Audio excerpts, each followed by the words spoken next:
चलिए अब जरा उन शेयरों पे नज़र डाल लेते हैं फटाफट, जो उनकी कीमत 150 के नीचे है। कल हमने अपनी इस सीरीज़ के तहत, क्योंकि आईपीओ बाज़ार थोड़ा सूना पड़ा हुआ था, तो कुछ नया करने की सोच के तहत आप लोगों के सवाल रहते ही हैं, तो हमने कहा 5-10 मिनट ऐसे निकाले जाएं जिसमें ऐसे शेयरों पे बातचीत की हमने कल जो कि 100 रुपये से सस्ते थे। आज 150 रुपये के नीचे के शेयरों पे बात होगी और उनमें वही शेयर शामिल हैं जिन पर बहुत ज़्यादा सवाल हमारे पास आते रहते हैं, तो उस पर एक स्ट्रेटजी आपको बनाने में भी मदद मिल जाएगी और हो सकता है कुछ एक बाइंग अपॉर्चुनिटी भी अच्छी निकलती हुई दिखाई दे। एक एक करके कंपनियों को लेकर के आते हैं। सबसे पहले बात करेंगे आईओसी को लेकर के। आईओसी 150 के नीचे इस समय ट्रेड करता हुआ, बहुत लोगों के सवाल रहते हैं कि क्या यहाँ पर फ्रेश बाइंग की जा सकती है। सर क्या सलाह रहेगी ऑयल मार्केटिंग कंपनीज़ को लेकर के? 150 के नीचे ये शेयर आज 2.25% ऊपर और 150 के बिल्कुल नज़दीक पहुँचने के कगार पर है। 143 के आसपास चल रहा है। आईओसी में क्या फ्रेश बाइंग की जा सकती है? जिनके पास है क्या उनमें क्या एवरेजिंग की जा सकती है? देखिए, मंडे वाले शो में भी हमने डिस्कस किया था कि प्री बजट रैली में आपको आईओसी प्ले करना चाहिए। ऊपर में 149 150 तक के टारगेट मिलेंगे। तब 138 के आसपास चल रहा था, अभी 142.5 है, तो 150 तक आते हुए दिख रहा है। बिल्कुल प्री बजट रैली में बाई करना चाहिए। 150 को अगर स्लाइस थ्रू कर देता है, रेजिस्टेंस नहीं लेता है, तो फिर ये सीधा सीधा आपका 160.8 तक आते हुए दिखेगा। तो स्टॉक को थोड़ा सा 150 के आसपास प्रॉफिट बुकिंग करने की जगह दोबारा सवाल पूछ लीजिएगा। ठीक है, तो 150 तो तय है, लेकिन अगर 150 पे रुकावट जो है नहीं लेता है, वहाँ पर दिक्कत नहीं आती है, तो एक बार दोबारा सवाल पूछ लीजिएगा। तो फिर आपको नेक्स्ट लेवल आपको बताया जाएगा। लेकिन अभी के लिए, और ये प्री बजट है, यानी कि एक ज़्यादा समय यहाँ पर नहीं देना है आपको। 150 160 तक के टारगेट, लेकिन पहला लक्ष्य 150 रुपये का ही है। अभी 142-43 के आसपास चल रहा है। अगली कंपनी लेकर के आइए SJVN। जब भी पावर कंपनियों में बात होती है तो इस पर बात रह जाती है। 150 के नीचे का ये शेयर, और अभी इस पर क्या स्ट्रेटजी होनी चाहिए? आज 3% ऊपर है। 120 रुपये का भाव यहाँ पर देखने को SJVN में देखने को मिल रहा है। क्या ये शेयर भी सर क्या 150 की तरफ बढ़ता हुआ कब दिखाई देगा? 161 का इसका 52 वीक हाई है। क्या लंबा इंतज़ार करना पड़ेगा? पिछले एक महीने में 4-4.5% चला है। आपकी टिप्पणी क्या होगी SJVN को लेकर के? देखिए, पीएसयू कंपनीज में प्री बजट रैली आ रही है, तो इसमें भी आना नेचुरल सी बात है। 126 रुपये 75 पैसे तक अपसाइड आ सकती है। उसके ऊपर निकला तो 134 रुपये 50 पैसा। उसके बाद आई डाउट कि ये स्टॉक ऊपर जाएगा, तो वहां पे एक बार दोबारा सवाल पूछ लीजिएगा। उस समय जैसा भी अगर प्री बजट रैली में और थोड़ी स्ट्रेंथ दिखी तो हम कंटिन्यू करेंगे, नहीं तो वहां पे एग्जिट की सलाह रहेगी। तो ये राय जो है SJVN को लेकर के निकल करके आ रही है, और प्री बजट रैली का लाभ यहाँ पर आप ले सकते हैं। लेकिन जो है एक बार आपको सवाल दोबारा पूछना होगा। 5-7 रुपये के अपमूव के लिए खरीदारी की जा सकती है 127 तक के लेवल के लिए। एक स्टॉप लॉस जो बताया जा रहा है उसका भी आप लोग अवश्य ध्यान रखें। ये फिलहाल के लिए अंशुल जैन जी की राय यहाँ पर निकल करके आ रही है। अगली कंपनी पर नज़र डालते हैं और वो है बजाज हाउसिंग फाइनेंस, जिस पे कि बहुत लोगों के सवाल हमारे पास लगातार आ रहे हैं और अंशुल जी के रडार पर भी ये शेयर रहा है। वहाँ पर मीडियम टर्म और लॉन्ग टर्म दोनों व्यू आपका जानना चाहेंगे, और बहुत लोग ऐसे हैं जो कि छोटी से मध्यम अवधि के लिए अगर ख़रीदारी करना चाह रहे हैं 144 रुपये के आसपास जो मौजूदा भाव है, तो क्या उन्हें करना चाहिए? 1.25% आज नीचे है, और यहाँ के लिए इमीडिएट टारगेट क्या कुछ निकल करके आते हुए दिखाई दे रहे हैं? सर, एक बार स्टॉक का नाम रिपीट कर दीजिए। बजाज हाउसिंग फाइनेंस, जिस पर कि आपकी भी नज़रें रहती हैं। 144 रुपये का शेयर है और 150 के नीचे है। आपकी रिकमेंडेशन भी रही है, तो अभी के लिए शॉर्ट टर्म में, मीडियम टर्म में क्या टारगेट हो सकते हैं? देखिए, स्टॉक में लिस्टिंग के बाद से लोअर हाई लोअर लो बन रहा था और पहली बार रिवर्स किया था कल के सेशन में। 141.50 के ऊपर जाके इसने स्ट्रक्चर बेरिश से बुलिश कर लिया है, तो पुल बैक में जैसे ये काउंटर 135 140 की जोन में सपोर्ट लेगा, इस स्टॉक में स्ट्रक्चर जो ब्रेक हुआ है वो या तो अप ट्रेंड में जाएगा या साइडवेज में जाएगा। तो अप ट्रेंड में आता है तो 165 170 तक की अपमूव मिल जाएगी। साइडवेज जाता है तो बड़ा बेस बनेगा, और अगर बेस बड़ा बन जाता है तो मूव भी बड़ी होगी। तो मैं ये चाहूंगा कि स्टॉक 4-6 हफ्ते साइडवेज कंसोलिडेशन का बेस बना ले, ताकि 164 65 पे अटकने की जगह सीधा ये अपना आईपीओ का हाई 188 के बाद जो बना था उसको निकाल दे। तो बजाज हाउसिंग फाइनेंस आप देख सकते हैं। बट जो दो स्टॉक्स मैं पिक करके लाया हूं, ये चुन चुन के अभी बताना है सर कि थोड़ा सा और नहीं टाइम नहीं नहीं लगेगा? सर, चुन चुन के समय अभी नहीं हुआ है। अभी तो ये हमारी ये सेगमेंट हम इसको अलग से अपलोड करेंगे अभी कार्यक्रम खत्म होने के तुरंत बाद। आईपीओ सेगमेंट की जगह इसको एक छोटा सा सेगमेंट हमने प्लान किया हुआ है। तो चुन चुन के लिए तो आखिरी में ही समय आएगा जी सर। तो आज बजाज हाउसिंग फाइनेंस भी है क्या उसमें सर? नहीं नहीं सर, नहीं। अच्छा। नहीं, वो उसी टाइप के है ना, तो मेरे को लगा वो भी हाँ बताना है। मतलब तो अब दर्शकों के लिए नोट करना आसान हो जाता है, बाद में कहते हैं कि हम नोट नहीं कर पाए। तो मैंने कहा कि हमारे जो प्रोड्यूसर साहब हैं कमलेश जी, वो बड़ी मेहनत कर रहे हैं कि जैसे आप बोल रहे हैं तुरंत उसके ग्राफिक्स तैयार कर रहे हैं, तो ताकि दर्शकों के लिए आसानी हो जाती है थोड़ी सी। इस पे सर बजाज हाउसिंग पे कोई स्टॉप लॉस देंगे क्या सर आप? देखिए, वैसे स्टॉप लॉस वाला काउंटर है नहीं बजाज ग्रुप की कंपनी में। ट्रेडिंग पोजीशन अगर आप ले रहे हैं तो स्टॉप लॉस बनता है, लेकिन अगर लगाना ही है तो 130 रुपए का स्टॉप लॉस बनेगा इन दिस पोजीशन की, अगर आप ट्रेडिंग के लिए ले रहे हैं तो। ट्रेडिंग के लिए बिल्कुल ठीक है। हाँ, ताकि क्लैरिटी रहे, जो बहुत लोग ऐसे हैं ना जो अब छोटी छोटी पोजीशन लेकर के अब फिर से लोगों को ट्रेडिंग का मौका मिलने लगा है, कि थोड़ा सा अपसाइड आ जाए, तो फिर उनके लिए 130 रुपये का स्टॉप लॉस, 165 फिर 170 तक के टारगेट यहाँ पर देखने को मिल सकते हैं। चलिए अगली कंपनी लेकर के आते हैं जो कि 150 के नीचे की है, और उस पर थोड़ी सी बात करते हैं। और अगली कंपनी जो जिस पर हम बात करना चाहेंगे सर आपसे, वो हम जानना चाहेंगे यहाँ पर NBCC को लेकर के, कि NBCC में अभी क्या करना चाहिए। NBCC पे भी काफ़ी सारी PSU कंपनी है और लोगों के सवाल हमारे पास बहुत ज़्यादा हैं। अभी 100 रुपये के ऊपर है, 150 के नीचे है, 1% ऊपर है। आपकी सलाह क्या रहेगी सर? देखिए, एनबीसीसी में अगर आप देखें तो इसने पूरी जो फॉल की थी, हाई बनाया था 139 का, वहां से सीधे सीधे गिर के आया था 85 तक। वहां से एक डबल बॉटम पैटर्न बना है जिसमें कल ब्रेकआउट आया था और आज ऊपर सस्टेन कर रहा था। जब तक ये स्टॉक 99 के ऊपर सस्टेन कर रहा है, आप मान के चलिए कि एक बार 117-18 आने के चांसेस हाई है। इंफ्रास्ट्रक्चर स्टॉक्स में भी प्री बजट रैली बनेगी, क्योंकि एक्सपेक्टेशन है कि इंफ्रास्ट्रक्चर, क्योंकि लोकसभा और ये सब चुनाव की वजह से 6-8 महीने से एकदम से जो स्पेंडिंग बंद थी, वो मे भी बजट में बड़े अनाउंसमेंट आएंगे। तो उस एक्सपेक्टेशन में बिल्ड हो रहे हैं स्टॉक, 117-18 तक जा सकता है। वहां पे एक्सटेंशन प्ले करने की जगह प्रॉफिट बुक कर लेंगे तो ज्यादा बेटर रहेगा। चलिए, तो ये राय फिलहाल के लिए NBCC को लेकर के निकल करके आ रही है। दो मेटल शेयर हमने आइडेंटिफाई किए हैं आज की इस चर्चा के लिए, वो एक है टाटा स्टील और दूसरा है सेल।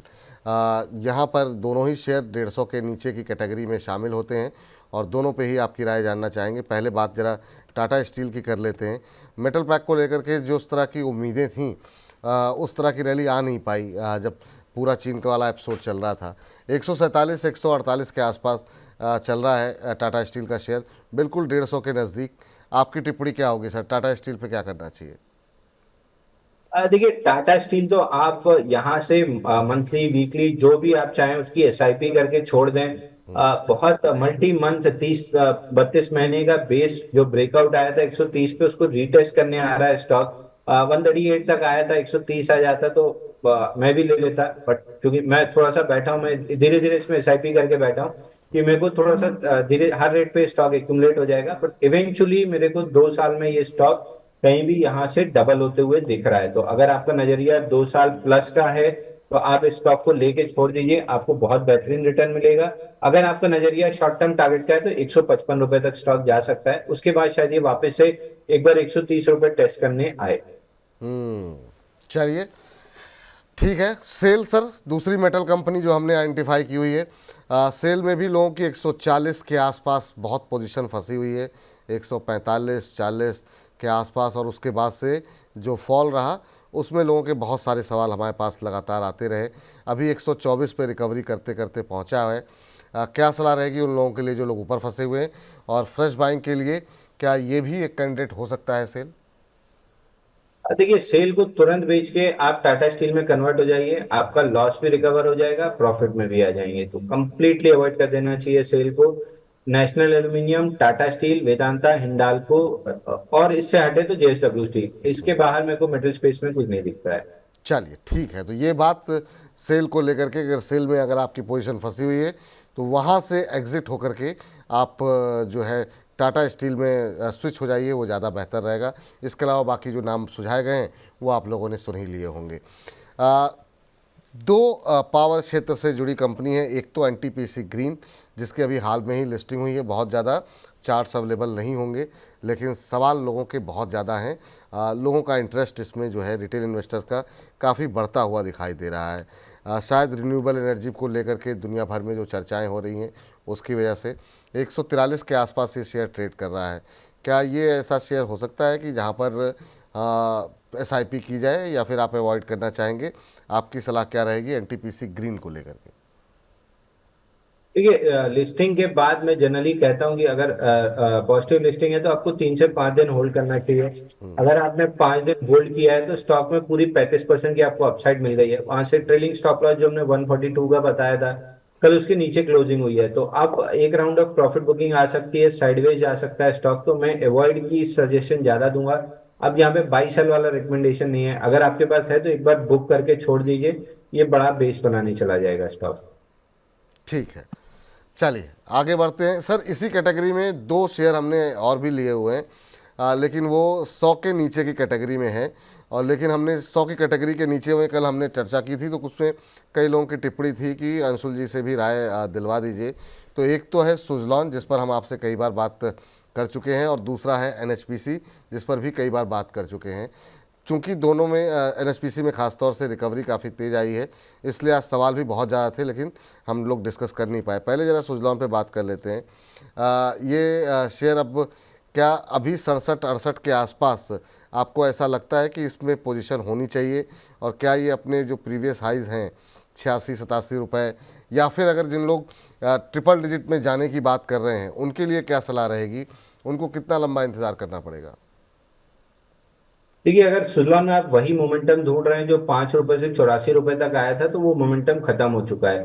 65 के ऊपर काउंटर जरूर सस्टेन कर रहा है, तो एक बार 72.5 तक जा सकता है, बट 72.5 के ऊपर सस्टेन करेगा नहीं कहना मुश्किल है, वहां जाने पे देखा जाएगा कर रहा है कि नहीं। तो यहाँ से 72.5 तो आपको मिल सकता है, बट उसके ऊपर कितना सस्टेन करेगा ये वहीं जाके पता चलेगा, फिलहाल प्रिडिक्ट करना बहुत मुश्किल है।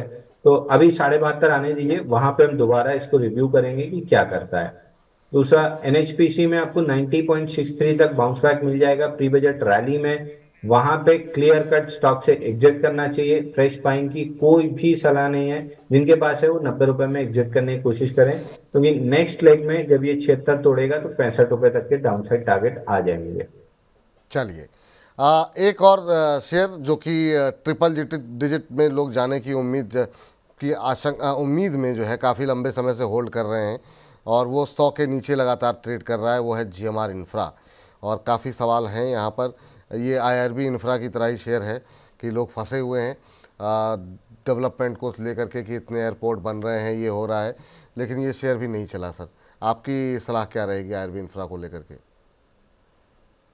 देखिए, आईआरबी इंफ्रा में बहुत सॉरी जेएमआर इंफ्रा में बहुत वीकर पुल बैक रहा है। 85 पे मेजर रेजिस्टेंस है, निकालने तैयार नहीं है पिछले 6 दिन से। वॉल्यूम कंप्लीटली ड्राइड अप है, एक बार अगर 85 86 का लेवल निकलता है तो 92 तक पुल बैक मिल जाएगा, लेकिन 92 पे ही ब्रेकआउट फेल हुआ था, जिसका लॉन्ग लिक्विडेशन का पहला टारगेट 66 रुपीज है, 76 रुपीज से लौटा है। तो अगर ये फेलियर हुआ, चाहे यहाँ पे हो चाहे 92 पे हो, फेलियर जैसे ही बनेगा ये 66 की तरफ बढ़ जाएगा। तो बहुत ज्यादा इससे उम्मीद में मत रखिएगा, रैलीज पे एग्जिट करने की कोशिश कीजिएगा। इंफ्रास्ट्रक्चर पीएसयू में प्री बजट रैली बन रही है, उसमें एग्जिट जितना करेंगे उतना बेटर रहेगा। एग्जिट जितना करेंगे उतना बेटर रहेगा। चलिए, अब इस सेगमेंट को समाप्त करने का टाइम हो रहा है, लेकिन जाने से पहले चूंकि आज आरबीआई की पॉलिसी आई थी, तो 2-3 बैंकों पे बात करनी बहुत ज़रूरी है। और उसमें हमने शामिल किया है कैनरा बैंक को, उसमें हमने शामिल किया है पीएनबी को, और उसमें हमारी 150 के नीचे की लिस्ट में शामिल है बैंक ऑफ इंडिया भी। तो शुरुआत कैनरा बैंक से करते हैं। कैनरा बैंक में बजिंग पे स्टॉक पे हमने चर्चा की भी थी आपसे, लेकिन ये सेगमेंट हम थोड़ा अलग से भी अपलोड करने वाले हैं। 109-10 के आसपास अब ट्रेड करता हुआ, क्या सलाह रहेगी सर उनके लिए जिनके पास है, वो लोग जो छोटे बैंकों में पैसे लगाना चाह रहे हैं अब? क्योंकि बहुत सारी वॉइसेस आ रही हैं कि इस समय जो है बैंकों में, ख़ासतौर से पीएसयू बैंक्स में पैसे लगाने चाहिए। हालांकि आपका व्यू पीएसयू बैंक्स को लेकर वैसा नहीं है, लेकिन लोगों का इंटरेस्ट हम देख रहे हैं, जो सवाल आ रहे हैं उसको देखते हुए आपकी टिप्पणी कैनरा बैंक को लेकर क्या होगी? देखिए, कैनरा बैंक यहाँ से 115 रुपए तक जा रहा है, और 115 के ऊपर जब सस्टेन करेगा तो ये अपना ऑल टाइम हाई आराम से निकाल देगा। तो इसमें स्टैंडर्ड डिस्क्लेमर दे दूं, मेरी फैमिली के और क्लाइंट्स के बहुत सारे लोगों के पोर्टफोलियो में हमने बाई करा के रखा है, क्योंकि ये एक लौता स्टॉक है in terms of PSU space जो हमको बहुत बेहतरीन लगता है। 115 का शॉर्ट टर्म ट्रेडिंग टारगेट है, 125 का एक 3-4 महीने का टारगेट पकड़िए, और अगर 1-1.5 साल का समय देते हैं तो 165-175 की रेंज आती हुई दिख रही है। ठीक। कैनरा बैंक के बाद नंबर आता है बैंक ऑफ इंडिया और पीएनबी का। पीएनबी भी एक ऐसा शेयर है जिस पे काफ़ी लोगों की पोजीशन है कि बड़ा बैंक है, इसको लेकर के लोगों ने काफ़ी पोजीशन बनाई हुई है, लेकिन शेयर जो है उसने थोड़ा सा रफ्तार, इसने थोड़ी सी जो धीमी की, उससे लोगों की पोजीशन फंसी हुई है। ये करीब 140-42 के आसपास, 150 के इर्द गिर्द से नीचे गिरता हुआ अब 110 पे है रिकवरी के बाद। आपकी टिप्पणी क्या होगी सर? देखिए, ऊपरी स्तर से 35% करेक्ट होने के बाद डबल बॉटम का ब्रेकआउट है, तो पूरे में जो पूरी फॉल का 50% रिट्रेसमेंट है, 117 रुपए पे आता है, तो स्टॉक 117-18 तक जा सकता है, बट उसके ऊपर जाएगा नहीं कहना मुश्किल है। और जब सेमी रेट में कैन बैंक अच्छी क्वालिटी का शेयर है, तो मैं बेटर है कि उसमें रहना ज्यादा पसंद करूंगा compare to PNB. Bank of India पे भी यही राय रहेगी आपकी सर? देखिए, बैंक ऑफ इंडिया में फिलहाल तो प्री बजट रैली प्ले करने वाली राय है। थोड़ा सा स्टॉक डिपेंड करेगा 130 रुपए के आसपास तक, वहां पे जरूर प्रॉफिट बुकिंग कर लीजिएगा। वहाँ पर ज़रूर प्रॉफिट बुकिंग कर लीजिए। चलते चलते नेशनल फर्टिलाइज़र पे बहुत लोगों की नज़रें, आपने चंबल पे तो बात की, ज़रा नेशनल फर्टिलाइज़र पे भी थोड़ी सी अगर आप राय दे देते। 124-25 के आसपास है, अभी क्या करना चाहिए? 125 के आसपास ट्रेड कर रहा है। देखिए, इस स्टॉक में भी प्री बजट रैली बनेगी, लेकिन प्रॉब्लम ये है कि ये अपने हाई से 40% टूट गया है, तो वापस चलने में थोड़ा सा इसको मेहनत करनी पड़ेगी। 135 रुपए पे मेजर रेजिस्टेंस आएगा, जो 50% रिट्रेसमेंट है। अगर उसके ऊपर टिका, जिसकी उम्मीद कम है, तो फिर ये स्टॉक एक्सटेंड करके 151 तक जाएगा। तो आई वुड सजेस्ट कि जैसे 50% रिट्रेसमेंट हो, आप 135-136 के आसपास प्रॉफिट बुक करके चंबल फर्टिलाइजर में शिफ्ट कर लें, वहां ज्यादा पैसा बनेगा।